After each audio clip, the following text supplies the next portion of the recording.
দীর্ঘ 15 বছর ক্ষমতায় থেকেও যে সংস্কারের পথে হাঁটেনি তৃণমূল, ক্ষমতায় আসার 3 মাসের মধ্যেই সেই কাজ করে দেখালো বিজেপি। নাগরিক পরিষেবা এবং প্রশাসনিক নজরদারি বাড়ানোর লক্ষ্যে এবার বড় সিদ্ধান্ত বিজেপি সরকারের।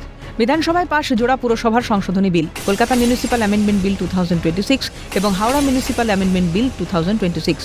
এই দুটি পেশ করল রাজ্যের পুর নগরোন্নয়ন দপ্তর। বুধবার বিধানসভায় ধ্বনিভোটে পাশ করা হয় দুটি বিল। এই বিলের মাধ্যমে পুর নিগমের ওয়ার্ড সংখ্যা বেড়ে 144 থেকে 209 করা হবে। হাওড়ার 50টি ওয়ার্ড থেকে বেড়ে হবে 68টি ওয়ার্ড।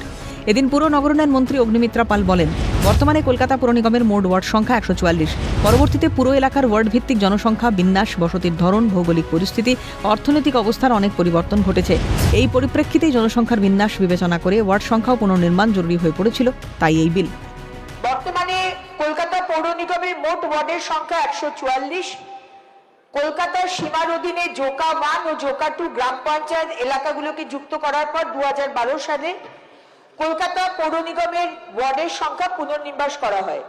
পরবর্তীকালে এই পৌর এলাকার ওয়ার্ড ভিত্তিক জনসংখ্যা বিন্যাস, বসতির ধরন, ভৌগোলিক পরিস্থিতি এবং অর্থনৈতিক অবস্থার অনেক পরিবর্তন ঘটেছে।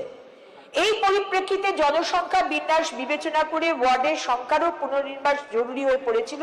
সেই কারণেই এই বিল। এই বিষয়গুলি বিবেচনা করে কলকাতায় উন্নত নাগরিক পরিষেবা প্রদানের লক্ষ্যে কলকাতা পৌর সংস্থার ওয়ার্ডের সংখ্যা বর্তমানের 144 থেকে বৃদ্ধি করে 209 করার এবং সেই সঙ্গে প্রতিটি ওয়ার্ডের সীমানা পুনর্বিন্যাস করার সিদ্ধান্ত নেওয়া হয়েছে। এদিন তৃণমূল সরকারকে কটাক্ষ করে মন্ত্রী বলেন, তৃণমূল জমানায় সরকারি ও জনসাধারণের টাকার অপচয় হয়েছে। কলকাতায় নিকাশি ব্যবস্থা ঠিক করার নামে 5,000 কোটি টাকা খরচ করা হয়েছে। কোথায় ব্যবহার হয়েছে সেই টাকা? এখনো 2 মিনিট বৃষ্টি হলে কলকাতায় 1 হাঁটু জল জমে যায়। রাস্তাগুলির কথা তো আলাদা করে বলারই নেই। কলকাতায় নিকাশি ব্যবস্থা ঠিক করতে প্রায় 5,000 কোটি টাকা বিভিন্ন প্রকল্পে খরচা হয়েছে। 1-2 কোটি নয়, 5,000 কোটি টাকা। কি হয়েছে বলতে পারেন? এখনো 2 দিন আগে বৃষ্টি হয়েছে, সমস্ত জায়গায় কোমর অবধি জল। টাকাগুলো গেল কোথায়? মানুষ তো প্রশ্ন করছে।